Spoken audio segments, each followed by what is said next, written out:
です。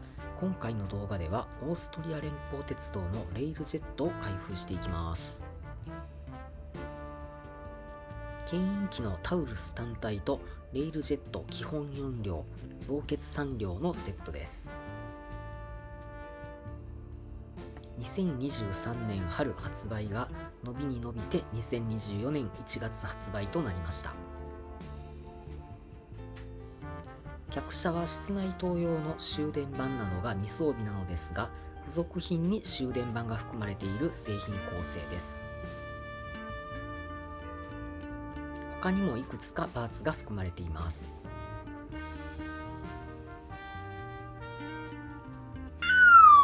では1両ずつ車両を見ていきましょう。牽引機のタウルス RH1216、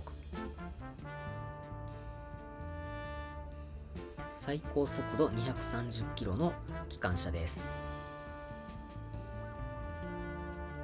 アーノルド・カプラーが標準装備となります。オーストリアを中心に国境を越える運用に就くため、さまざまな電源に対応した万能機です。屋根上機器の細かい表現が素晴らしいですね。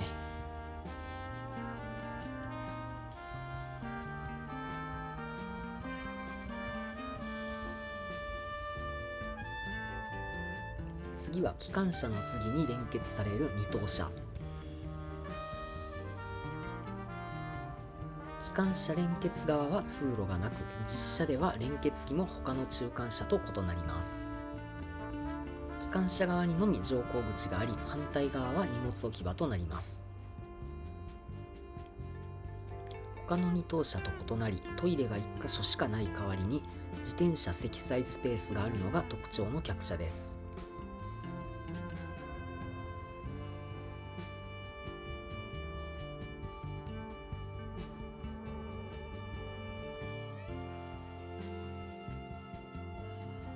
次は編成の中間に連結される2等車。乗降口は車両前後にあり、トイレは片側2箇所にあります。客車7両編成中3両がこの2等車となります。セットでも基本と増結と合わせて3両同じ車両が含まれています。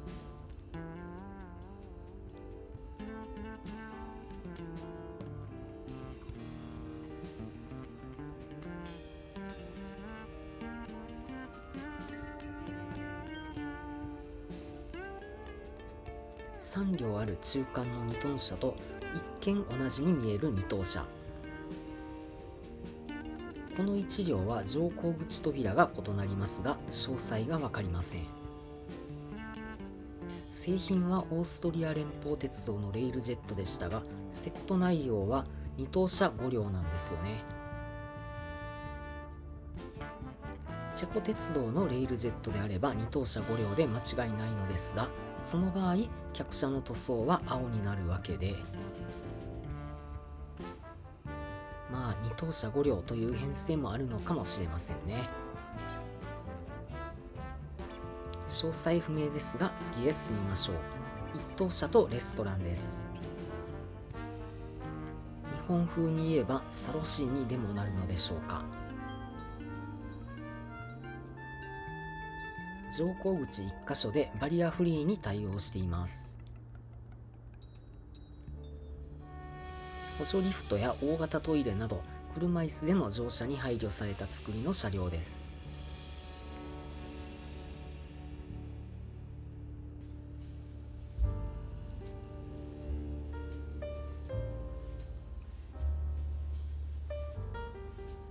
そして最後尾であり、推進運転時の制御車でもある1等車。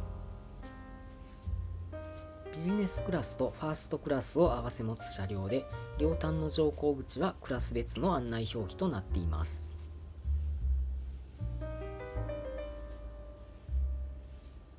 制御室側のデザインは機関車の前面デザインに倣っています。この制御室から機関車を遠隔操作できるため、折り返し運転時に機関車の付け替えが不要という特徴があります。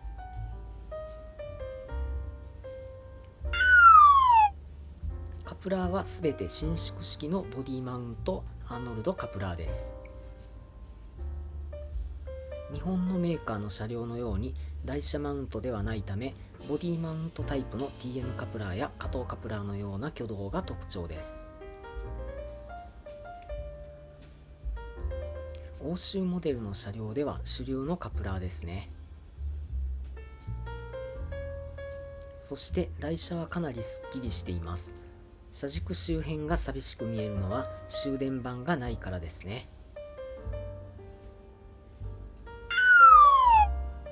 では一旦レイアウトにて試運転を行いましょう。欧州型車両用のエンドレスに車両を並べました。ホーム屋根が邪魔でよく見えませんね。走らせて車両を見てみましょう。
今回はホビートレイン製のオーストリア連邦鉄道レールジェットの開封と試運転の動画をお届けしました。模型に関する動画を投稿していますので、ぜひチャンネル登録をよろしくお願いいたします。ご視聴ありがとうございました。